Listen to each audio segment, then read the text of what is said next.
It's very hot today, so I thought, what better time to lock myself in a small airtight room with lights everywhere. Oh, I need to get rid of this too.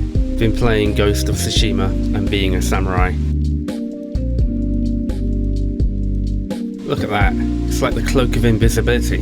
I've been playing Ghost of Tsushima on the other channel, really enjoying it. I'm really trying to keep the two things separate, so this channel is more for watching stuff and reviewing stuff, and the other one's for all the video gaming stuff. So the other channel is about 7 years behind the trend, whereas this one's only about 3 years behind the trend. But you know, better late than never. Don't worry, I'm not going to tell you to subscribe to my other channel or anything like that. But yes, it's very hot today, which is why I've decided to opt for the small earphones. But we all know why we're here. It's time for the finale of Game of Thrones, Season 1. Okay, we're starting off right where we finished last episode.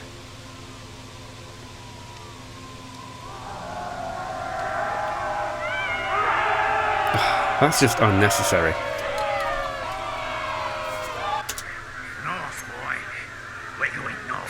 Okay, so this guy, Yoren, is rescuing her by disguising her as a boy, I'm guessing. Okay, so this scene seems very familiar. Well, he's dreaming because he's walking.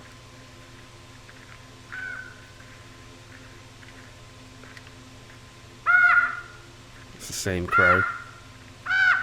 My father was there. Your father's not down there, little lord. Not for many years yet. He's riding her. You're afraid. Just like Hodor. I'm not afraid of some hole in the ground. This lady is looking a lot better. I guess now she's had a wash and something to eat. That'll do that to you. That's where I saw father. It is a little bit creepy that you saw your father down here. He's not here.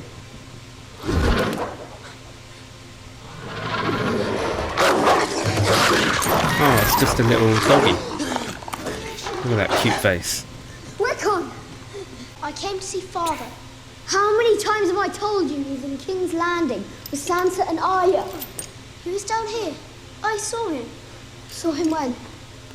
Last night. That is weird. Naturally should be in your thought. Brian. That's the news. It is a little bit weird that the two little kids saw their dad in the crypt. It's just, I don't know if that's just a supernatural thing or maybe it's something to do with their religion, but it is very suspicious that that one kid saw him on the night he died, pretty much. Rickton, I think his name is, who apparently just sleeps in the crypts at night. Rob. Save it for the enemy.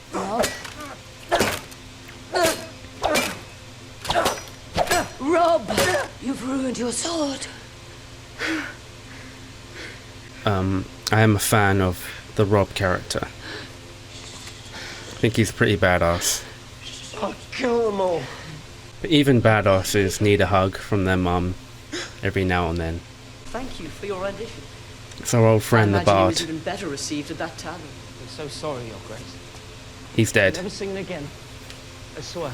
Tell me, which do you favour? Your fingers or your tongue? Your Grace? Fingers or your tongue? If you got to keep one, which would it be? Fingers. You look quite nice. Thank you, my lord. Your Grace. I'm king now. So I've been prepared for Joffrey's character because whenever you hear about Game of Thrones, people are always talking about Joffrey. So I know he's evil and I know he's an annoying shit, so none of this is necessarily surprising to me. I do find myself thinking how difficult it would be to forcibly cut someone's tongue out. You had to I feel like even with tongs it would be quite difficult. If you've ever cut someone's tongue out, then just leave a comment. Best. If it please your grace. That's your scepter. There. I'll tell you what. Oh, they I'm did gonna kill give you a her. present. After I raise my armies and kill your traitor brother, I'm going to give you his head as well. Or maybe he'll give me yours.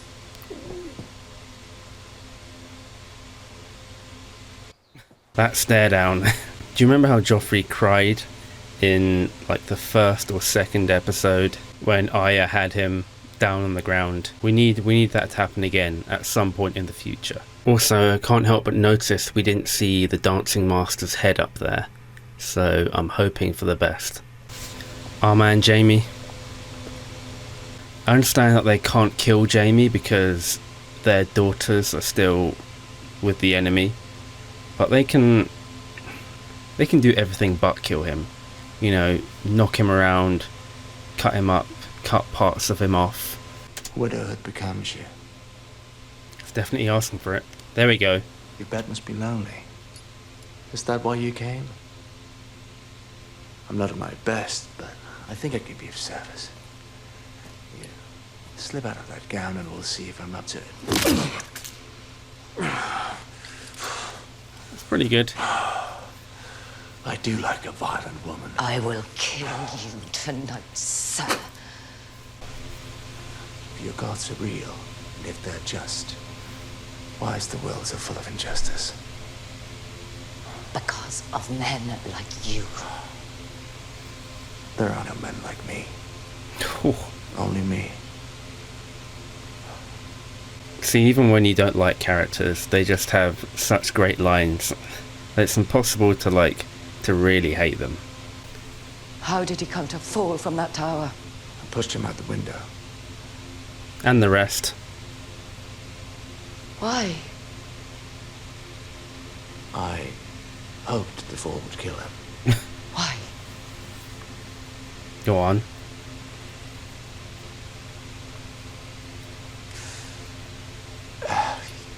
You should get some sleep. It's going to be a long war. You didn't want to reveal that piece of information. Playing Sheath the Sword with his sister.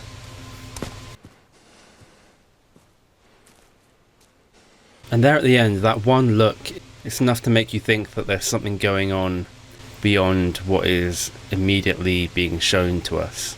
You know, obviously whether that's because he is afraid to die or because he doesn't like who he is, but he's only being this way to try and uphold his father's standards.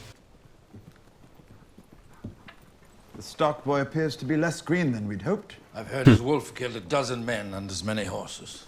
Is it true about Stannis and Renly? Both Baratheon brothers have taken up against us. Jaime captured, his armies scattered.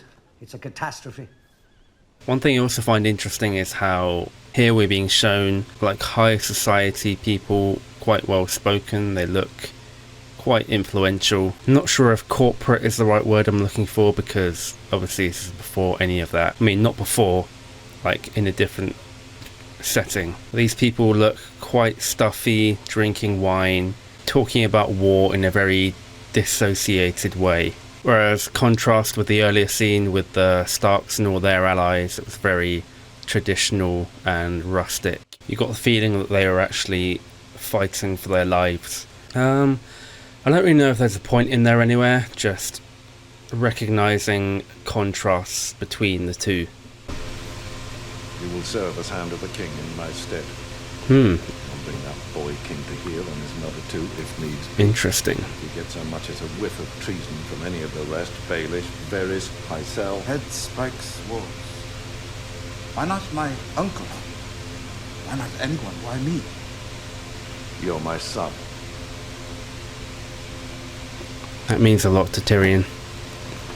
Tyrion as the Hand of the King is going to be really interesting. It's coming full circle from when he slapped around Joffrey right at the beginning. I am kind of worried about him though, because Joffrey is out of control.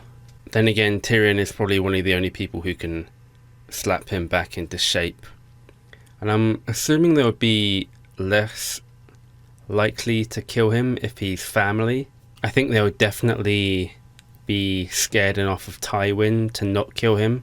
But I wouldn't put it past them to arrange Tyrion having a helpful little accident. But Tyrion will probably know that, so he's probably going to bring Bronn. and we'll probably end up getting several funny scenes where they turn their nose down at them. But I am looking forward to this. I think it's really interesting to throw Tyrion back, because we all know that Tyrion will secretly not be pulling for Joffrey, but unlike Ned, he isn't honourable, and he's definitely smart enough to play the game. And seeing him jab with the Spider and Littlefinger and get involved in their little war will be very entertaining, I think. I do have my doubts about his dad's intentions though, because from what I understand he's refused to accept his son for all these years, but now he's suddenly being all nice to him. Either he's trying to butter him up just to get him to do what he wants, or maybe he thinks that Jaime is actually in trouble and could be dead,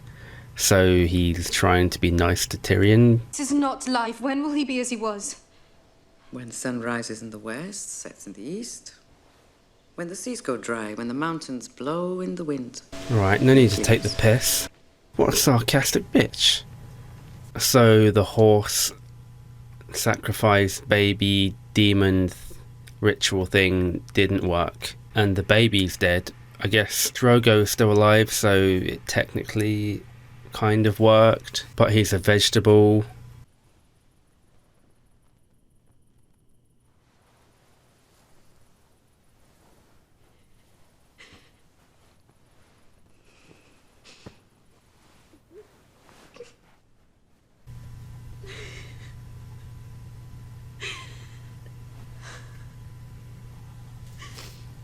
That's not how I saw that going. So that looks like it's it for Drogo. I mean, unless he comes back to life somehow. But yeah, definitely not the way I saw him dying. I saw him dying in battle epically. You said the thing you need to understand about kings. Things? What? When you started, you... Forget it. Let me see you out, my dear. It's all right. No need. Yes, yes. Till the next time.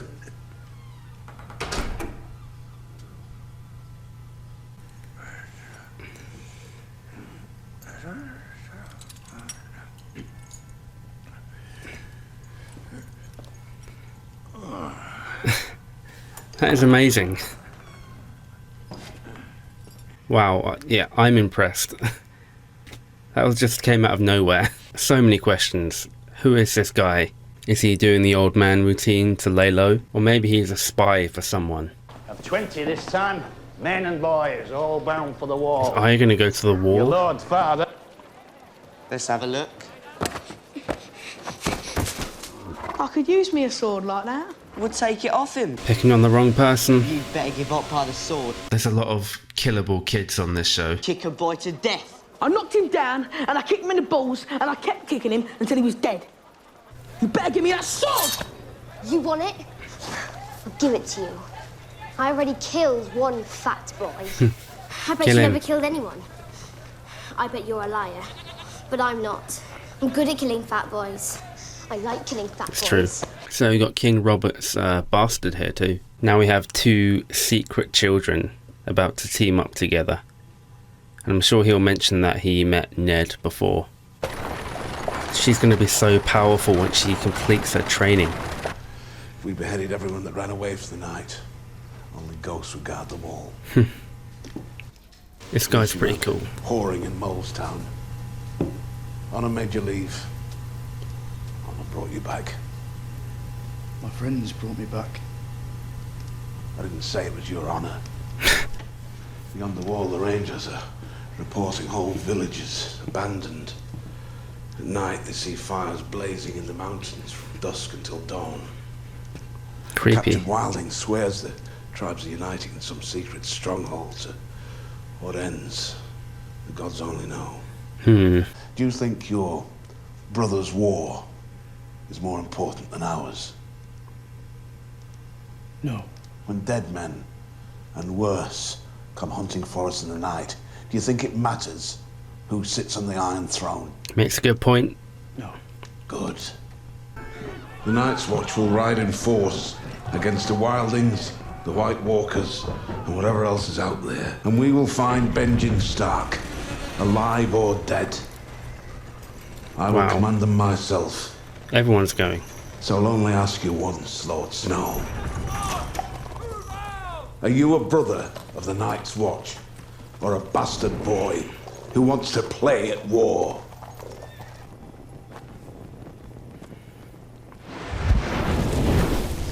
So he really is dead, I'm guessing.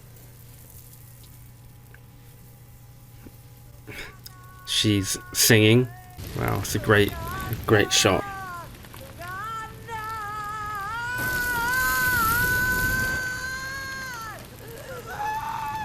Kind of going off key a little bit, lady. So we know that fire doesn't affect her, and she's a dragon.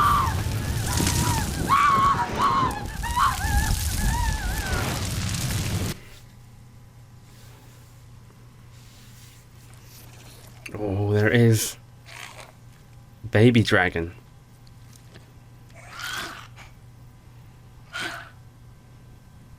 So that's why they call her the Mother of Dragons, obviously. So the dragons have returned.